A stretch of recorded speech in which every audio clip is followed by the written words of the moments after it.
The tide of popular opinion is turning against billionaires, as extreme inequality is putting a spotlight on extreme hoarding. Some see such exorbitant wealth as a flaw in our economic system.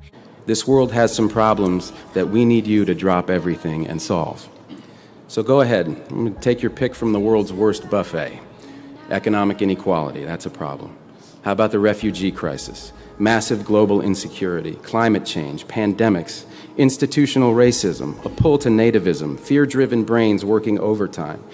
We have the ability to dream and create these mental constructs. These mental constructs is what makes us happy. It makes us who we are. Everything of importance in our life, I would argue, is a mental construct. Be it faith. Nation states are simply lines in the sand or on a map. The inequality gap has widened and will continue to widen unless something is done about it. It's time to realize that there's a crisis here. The reason to change is because the current system basically is not going to be sustainable.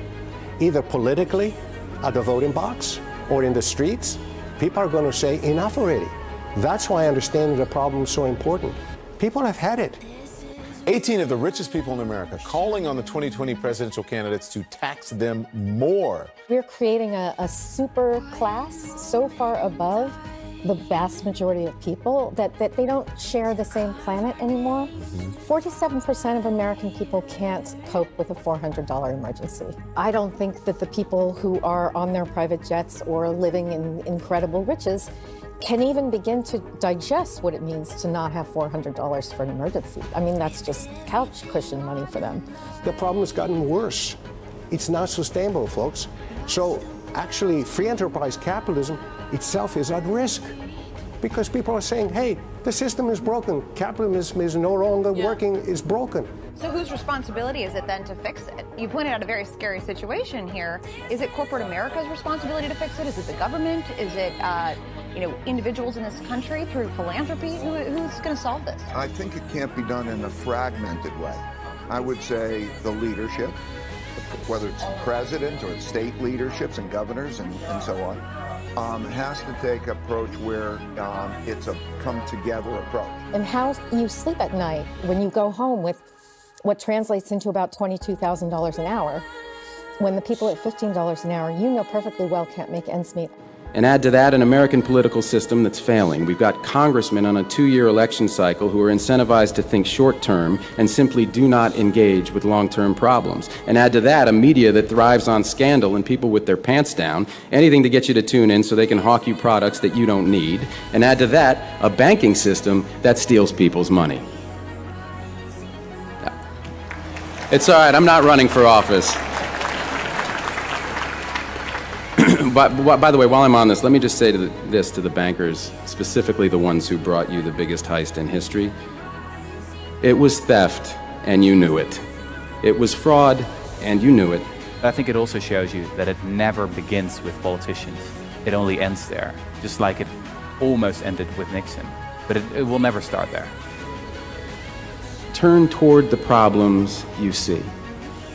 You have to engage and turn towards the problems that you see. If you look at these kind of utopian ideas, crazy ideas, you could say, is that they always start on the fringes of society. They always start with people who are dismissed as unreasonable and unrealistic, etc. And then they start to move towards the center.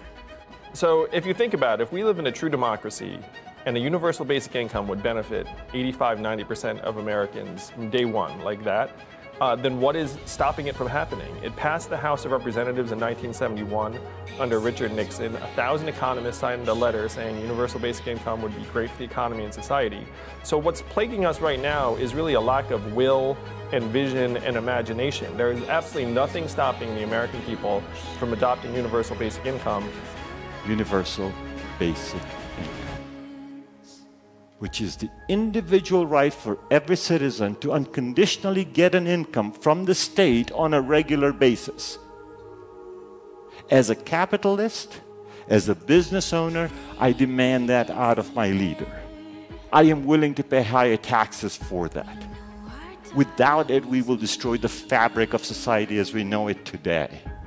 To me, this freedom dividends, universal basic income, is necessary and inevitable, and we should just get the show on the road and make it happen.